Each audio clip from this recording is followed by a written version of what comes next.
Alors, bonjour à tous pour une deuxième partie de vidéo sur l'essence de Dieu. Alors, nous continuons la première partie. Dieu est immuable. Qu'est-ce que ça veut dire Dieu est immuable? Alors, voici la définition. L'immuabilité de Dieu signifie qu'il est immuable, c'est-à-dire qu'il ne change pas.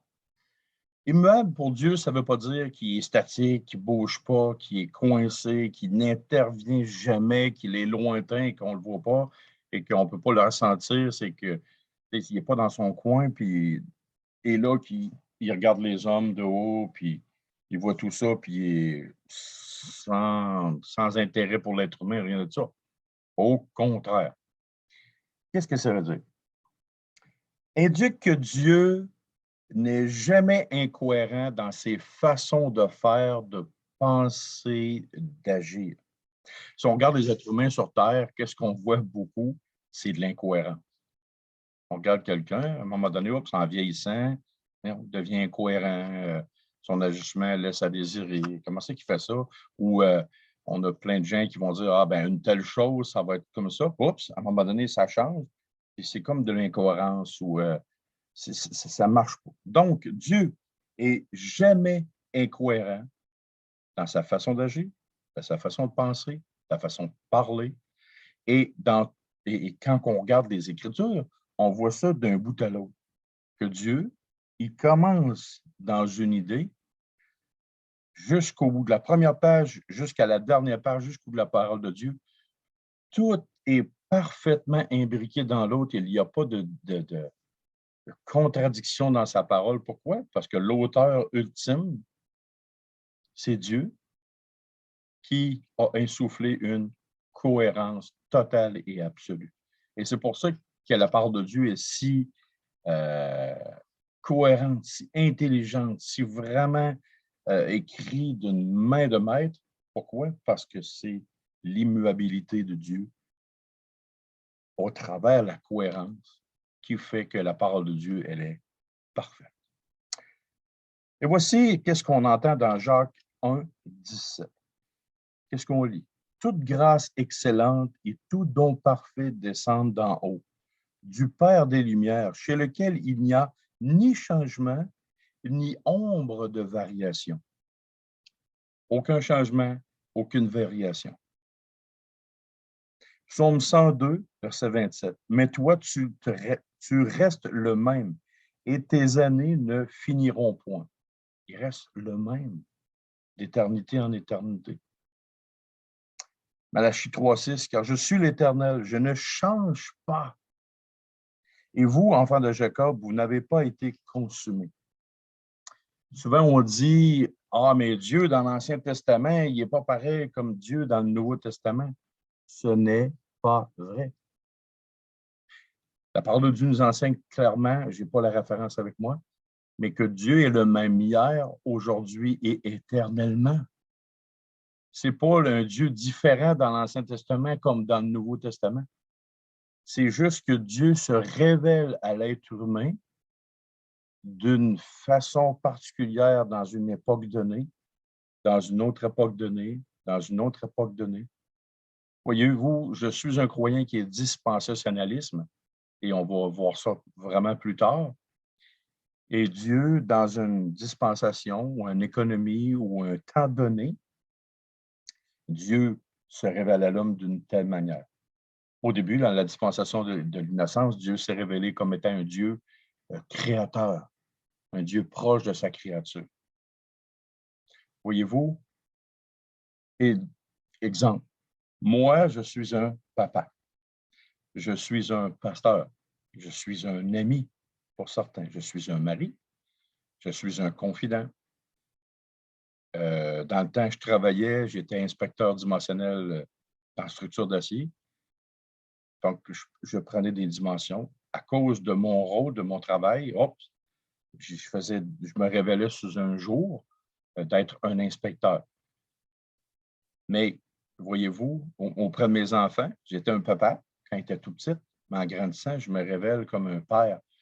Mais au travers de toutes ces choses-là que j'ai eu à faire, tous les rôles que j'ai eu à jouer, j'étais le même homme. la même personne en dedans de moi-même. Mais Dieu est encore plus que ça. Il ne change jamais.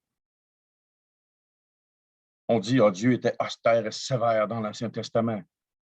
Allez voir avec une concordance et allez voir dans l'Ancien Testament combien le mot heureux est écrit 2 fois. Comment Dieu cherchait le bonheur de sa créature. Au début, Dieu plaçait Adam et Ève dans un paradis extrême, un paradis terrestre le plus beau conçu, qu'on ne peut même pas imaginer comment c'était beau. Et Dieu a mis Adam et Ève dans un environnement hyper parfait. Et il avait tout prévu, les moindres détails. Pensez-y 30 secondes. Dieu n'est pas amour. Dieu ne s'est pas occupé de sa création. Disons que Dieu est immuable. Et penser que Dieu change de l'Ancien Testament au Nouveau, alors c'est de ne pas connaître. C'est de ne pas connaître Dieu, c'est de ne pas lire les Écritures. Lisez les Écritures, apprenez à connaître Dieu au travers des Écritures. Et vous verrez que Dieu ne change pas.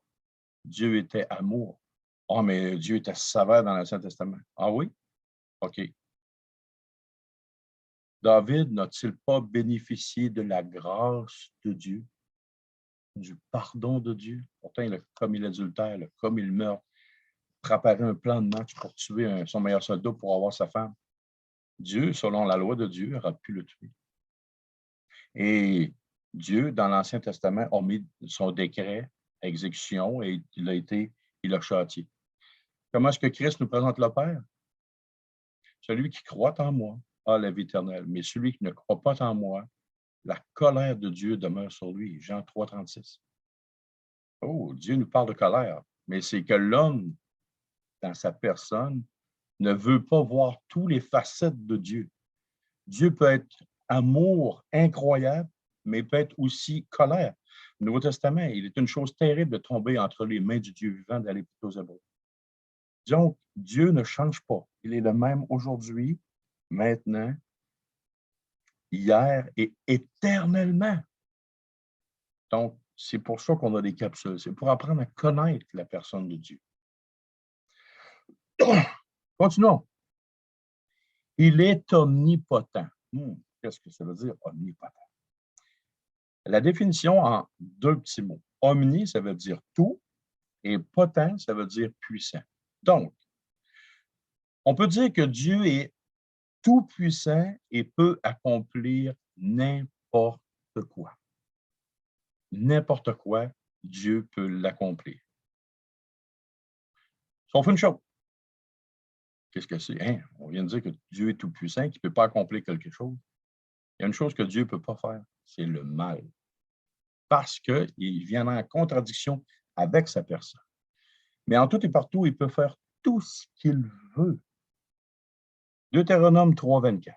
Seigneur éternel, tu vas commencer à montrer à ton serviteur ta grandeur et ta main puissante. Car quel Dieu y a-t-il au ciel et sur la terre qui puisse imiter tes œuvres et tes hauts faits? Les œuvres et les hauts faits de Dieu. Qui peut imiter ça dans le ciel? Il n'y a pas un ange, il n'y a pas une puissance, il n'y a pas personne sur terre qui peut imiter Dieu dans ses œuvres, dans ses paroles, dans ses pensées. C'est impossible. Job, chapitre 9, versets 2 à 12. Oui, c'est long, mais on va le lire ensemble. Je sais bien qu'il en est ainsi. Comment l'homme serait-il juste devant Dieu? S'il voulait contester avec lui sur 1000 choses, il ne pourrait répondre à une seule. Imaginez-vous. Dieu parlerait posant une question, 1000 questions, 100 000 questions, l'homme serait impossible de répondre à ça. À lui la sagesse et la toute-puissance. Qui lui résisterait impunément? Il transporte soudain les montagnes, il les renverse dans sa colère, il secoue la terre sur sa base, et ses colonnes sont ébranlées. Il commande au soleil, et le soleil ne paraît pas. Il met un sceau sur les étoiles. Seul il étend les cieux. Il marche sur les hauteurs de la mer. Il a créé la grande ours, l'Orion et les Pléiades, et les étoiles des régions australes. Il fait des choses grandes et insondables, des merveilles sans nombre. Voici, il passe près de moi et je ne le vois pas. Il s'en va et je ne l'aperçois pas. S'il enlève, qui s'y opposera? Qui lui dira, que fais-tu? Wow! très bon texte qui nous parle de l'omnipotence, donc la toute-puissance de Dieu. Dans Apocalypse 19,6, « Et j'entendis comme la voix d'une foule nombreuse, comme un bruit de gros eaux, et comme un bruit de forts coups de tonnerre, disant, Alléluia, car le Seigneur notre Dieu Tout-Puissant est entré dans son règne. » Voyez-vous, si nous apprenons à découvrir qui est Dieu en profondeur, que nous le laissons agir dans nos vies, c'est là que la doctrine est importante. Parce que souvent, les gens manquent de confiance en Dieu. Pourquoi? Parce qu'ils n'ont aucune conception de la toute-puissance de Dieu. Dans ma vie personnelle, j'ai vu des miracles. J'ai vu la puissance de Dieu agir. Des choses qui étaient impossibles humainement parlant que ça arrive. Et Dieu a mis sa main dans une simple volonté et ça s'est réalisé. Mais j'ai laissé Dieu aller dans toute sa grandeur, dans toute sa puissance. Comme Moïse a fait, pris, coincé, Dieu dit, prends ton bâton, frappe sur l'eau. Puis ça, c'est un acte de foi qu'il a fait. Non, humainement parlant, c'est impossible. Tu viens frapper, puis regarde bien ce qui va se passer.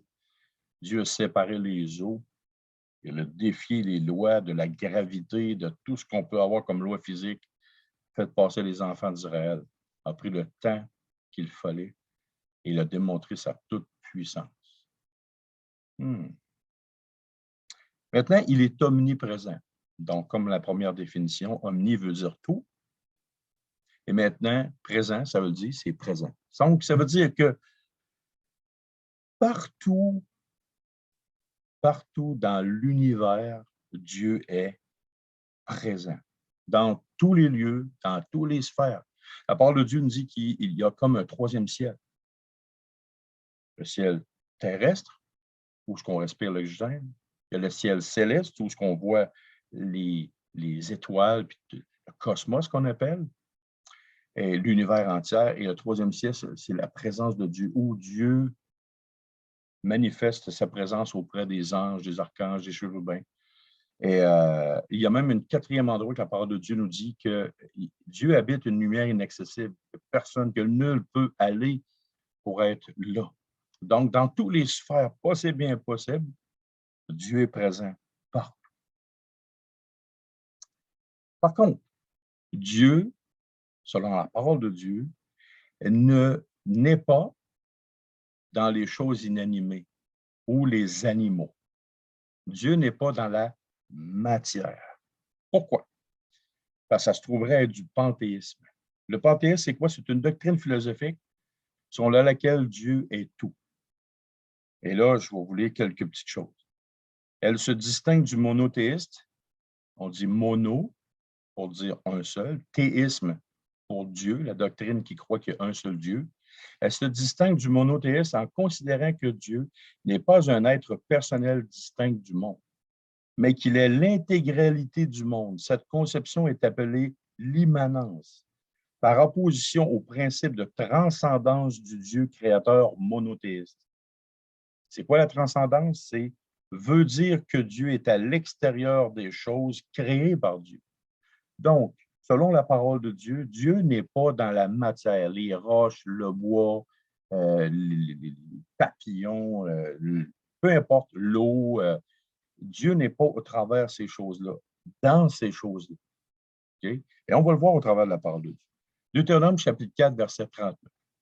Sache donc en ce jour et retiens dans ton cœur que l'Éternel est Dieu, en haut dans le ciel et en bas sur la terre.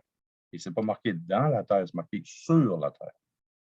Et qu'il n'y en a point d'autre. 1 Roi 8, 27. Mais quoi, Dieu habiterait-il véritablement sur la terre? Voici les cieux et les cieux des cieux ne peuvent te contenir. Oh! Combien moins cette maison que j'ai bâtie. Écoutez, là. Les cieux et les cieux des cieux. Je ne sais pas c'est quoi toute la grandeur, qu'est-ce que ça veut dire, la profondeur, ce que le Saint-Esprit a communiqué à David. Il faut écrire ça, mais c'est marqué les cieux et les cieux des cieux. Là, je suis dépassé. Et un jour dans l'éternité, ce qui est extraordinaire, ça, on va le voir, on va le comprendre. Dieu va habiter par nous, puis on va connaître plein de choses. Toutes choses. Ça va être incroyable. Proverbe 15.3. Les yeux de l'Éternel sont en tout lieu, observant les méchants et les bons. Pensons-y 2 minutes. Les yeux de l'Éternel sont en tout lieu. Que ce soit aux confins de l'univers, que ce soit ici présentement en même temps que je vous parle, que si moi je parle, il y a des milliards de personnes qui parlent en ce moment, et Dieu sait exactement tout. Il voit tout, dans les moindres détails. C'est ce que ça veut dire, ce qu'on est en train de parler. Jérémie 23.24. Quelqu'un se tiendra-t-il dans un lieu caché sans que je le voie, dit l'Éternel? Ne remplis-je pas, moi, les cieux et la terre, dit l'Éternel? Oh, là, c'est Dieu lui-même qui le dit. Il dit, je remplis tout. Il dit, je suis omniprésent. Je remplis tout, partout, dans tout. Sauf, comme on dit, la matière. La matière, Dieu n'est pas dans la matière, mais il remplit tous les espaces. Autrement dit, si on va avoir une image sur Terre de comment Dieu est partout, l'eau dans l'océan.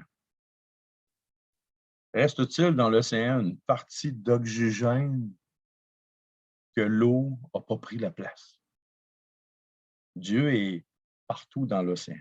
Il n'y a pas une bulle d'air sur un caillou qui dit « Ah ben moi, Dieu, moi, l'eau n'est pas pénétrée là, c'est parfait, c'est intact. » Par exemple, une bulle, là, que quelqu'un va en nageant et là, il arrive dans cette bulle-là, il enlève son masque et dit « Ah ben, voici, l'eau est au-dessus de moi. » Pareil s'il y avait une capsule. Non, c'est pas ça.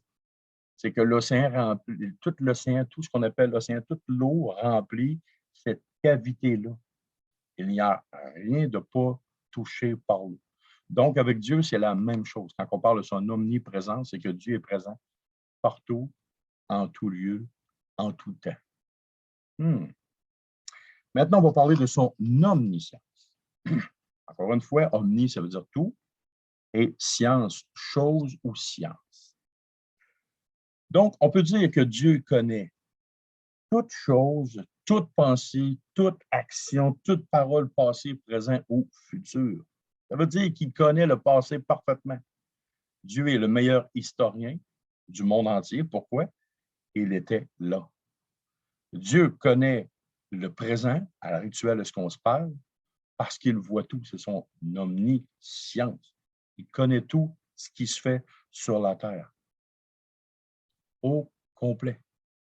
Et la preuve, dans l'Apocalypse, c'est marqué qu'un jour, les hommes méchants, ceux qui auront refusé Christ, un jour, leurs mauvaises œuvres, leurs mauvaises actions, tous leurs petits gestes d'un bout à l'autre de leur vie, du premier respire jusqu'au dernier respire, ils vont être jugés selon leurs œuvres. La moindre petite parcelle, Dieu va leur remettre au visage et il y aura une conséquence. Et Dieu connaît tous les cheveux de notre tête. En tout cas, pour ma part, petite joke que j'aime à faire, pour ma part, il n'y a pas grand travail à faire sur ma tête, mais pour d'autres, il y en a beaucoup plus. C'est une petite joke de même qu'on dit, là. Alors, Dieu connaît tout, il est omniscient, ça veut dire qu'il connaît toutes choses, toutes sciences. OK? Toutes les moindres petites choses. Il connaît le papillon qui vole, combien de temps le papillon va vivre, il connaît tout ça. Combien de temps, les jours de mes années, comment est-ce que je vais vivre, il connaît ça. Il sait de quoi je vais mourir, il sait quand je suis venu au monde, il sait quand je vais mourir, à la seconde même, il sait de quoi je vais mourir, il sait, avant même que j'aie pensé à ce que j'allais dire, il le savait. Incroyable. Voyons les versets bibliques.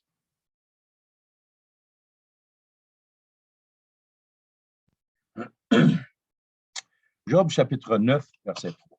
S'il voulait contester avec lui sur 1000 choses, il ne pourrait répondre à une seule.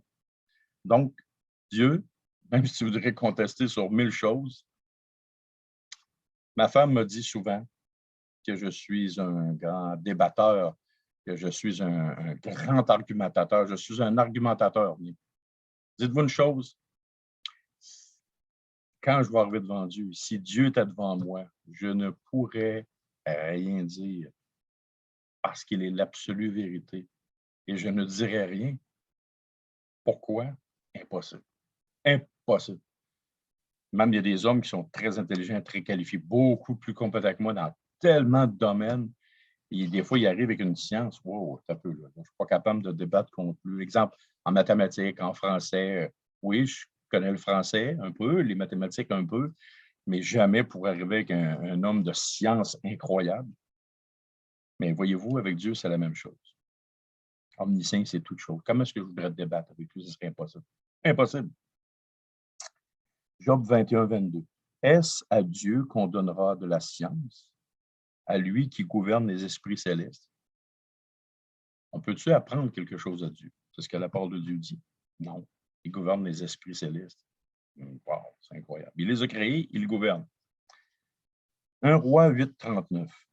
Exauce-le des cieux, du lieu de ta demeure, et pardonne, agis et rends à chacun selon ses voies. Toi qui connais le cœur de chacun, car seul tu connais le cœur de tous les enfants des hommes. La parole de Dieu nous dit que le cœur de l'homme est perverti. Qui peut le connaître? Jérémie 17. Il y a un Dieu qui peut connaître le cœur de tout le monde en même temps. Tous les sentiments, la profondeur de Dieu. Et c'est ça qui est extraordinaire. Quand on prend la doctrine de l'omniscience, on s'arrête 30 secondes, là, et Dieu connaît toutes nos affections, tous nos sentiments, nos tristesses. Dieu connaît tout ça d'un bout à l'autre. Et c'est ça qui est extraordinaire, parce que si on s'arrête, on comprend en profondeur c'est quoi l'omniscience, c'est que Dieu, c'est toute chose. Donc, on peut confier les choses à Dieu. Dieu nous comprend, c'est notre Père céleste.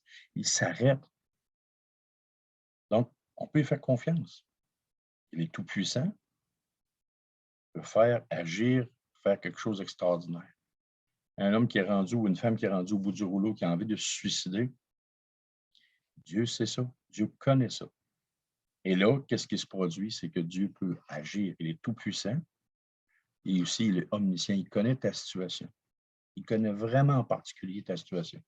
Et si tu places ta foi en lui, tu places ta foi en son omnipuissance, son omnipotence, son omniprésence.